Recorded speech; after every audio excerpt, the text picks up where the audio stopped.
Mr. JJ. Yeah. All right, I have one question for you. Right? You're 6 weeks out Right. from your first show, Okay. okay? And you just cheated. Just had a cheat meal and you feel horrible about it. What do you do now? First thing is go make yourself throw up right away. Next thing is notify your coach. Listen, sometimes those things don't happen when you're doing a competition. Just sometimes just mentally you just lose it. And that's, you're going to have those feelings where you want to cheat. And if you just happen to give into it, that's a mistake that you've made. You could have kind of blown your chances, honestly, of winning. But if that's the case, you need to call your coach. I'm sure every coach has a little bit of different method, but I won't share what my method is right now. All right, that's cool. Good. Okay. What is the one thing that you feel a competitor has to have? What do you have to have? A competitor, you mean as in to be a competitor, to be competitive? Or just to do a show, just to be a person that's doing a competition? To win a show, to be successful. Hard, determination, discipline, drive, all those things that, comes into a culmination of building a champion at whatever level. Whether it's T-ball, you have to have heart first. I tell people all the time, everybody drives by and look at, oh, look at this beautiful car sitting there on the car lot. Yeah, it looks nice. The rims look good on it, but I want to see what the engine looked like.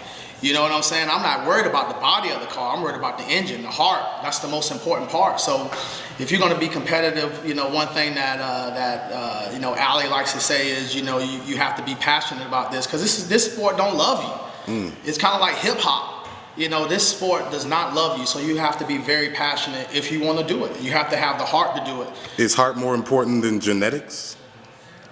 I think it goes hand in hand, honestly. I mean, you can be a person with heart but have shitty genetics, then maybe bodybuilding is not for you. I mean, let's keep it real. You can like numbers, but if you're not born to be an accountant, you shouldn't be an accountant.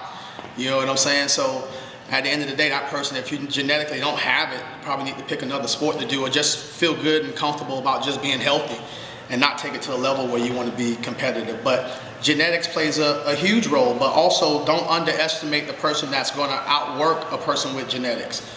You understand what I'm saying? Right. So I think it goes hand in hand, as far as having the heart and determination and the genetics. But you got to have the heart first. Even you can see people that fall by the wayside all the time that have the genetics with no heart. You got to be willing to follow directions, and you got to mean what you say and say what you mean. You got to follow through, no matter what. Majority of the time, why people fail is because they're afraid to suffer.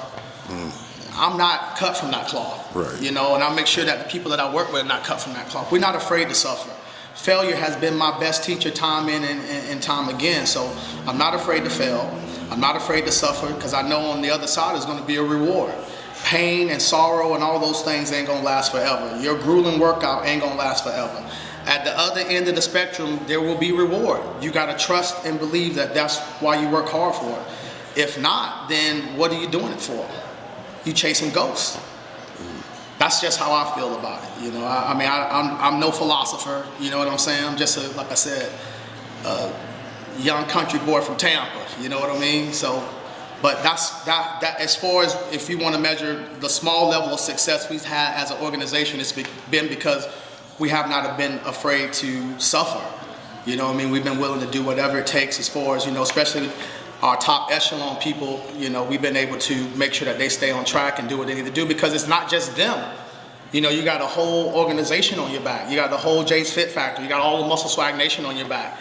So that's why we don't mind driving, hours and hours on end to go support somebody at a show. It don't matter. You know what I'm saying? If it's one of my soldiers, I'm going to be there with them. And I have to make sure that if I'm going to do that and dedicate myself, they have to have the heart and drive and passion. I don't care if we fail, but as long as we went 100% and we had the heart to do it and we weren't afraid to do it and we did it together, I'm okay with that. We go back to the drawing board and start over again until we're successful.